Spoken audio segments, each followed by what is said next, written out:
સુઈગામમાં છું હાલમાં અને કોઈ અહીંયા રસ્તામાં જોઈ શકો છો આ સામે જે રસ્તો છે એ રસ્તો વાવને જોડતો રસ્તો છે। અહીંયા તમામ દુકાનો પાણીમાં છે।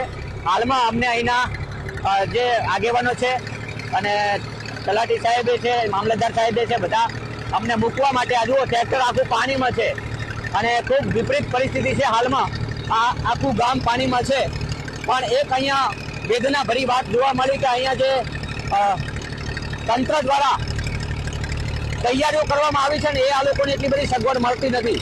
આ મારો ખાસ વિશેષ અપીલ છે કલેક્ટર સાહેબને કે અહીંયા રૂબરૂ આવીને જોઈ શકો તો સામે જે છે આખો રોડ બ્લોક થઈ ગયેલો છે। અહીંયા એસડીઆરએફની ટીમો ફરી રહી છે, લોકોને બચાવવા માટે ખૂબ પ્રયાસ કરવામાં આવ્યા છે, પરંતુ એટલું બધું પાણી છે અહીંયા કે વાત જ જવા દો। ખાસ કરીને હું અને મારા સાથી મિત્ર અશોક સુતાર અહીંયા પહોંચ્યા છીએ સુઈગામ। બહુ વિકટ સમસ્યા થકી અમે અહીંયા પહોંચ્યા છીએ। અહીંયા જોઈ શકો છો હાલ જે ટ્રેક્ટરમાં બેઠા ટ્રેક્ટર બતાવે, ખાસ સાથી મિત્ર અહીંયા ટ્રેક્ટર બતાવે કે આ ટ્રેક્ટર કેટલા પાણીમાં જાયેલું છે અને જીવના જોખમે કવરેજ કરી રહ્યા છીએ લોકો માટે।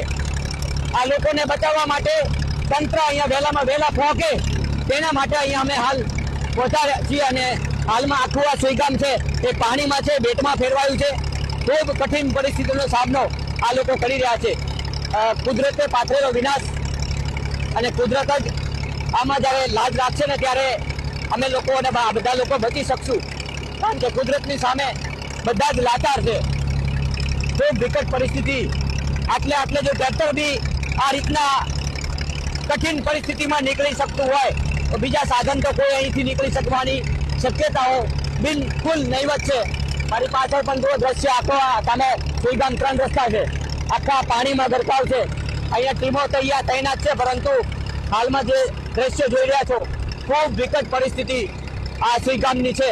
આખા બોર્ડર વિસ્તારની આખો રણ કહી શકાય, રણ અને સુઈગામ જે પ્રોપર સુઈગામ છે આ બધું જ દરિયો બની ચૂક્યું છે।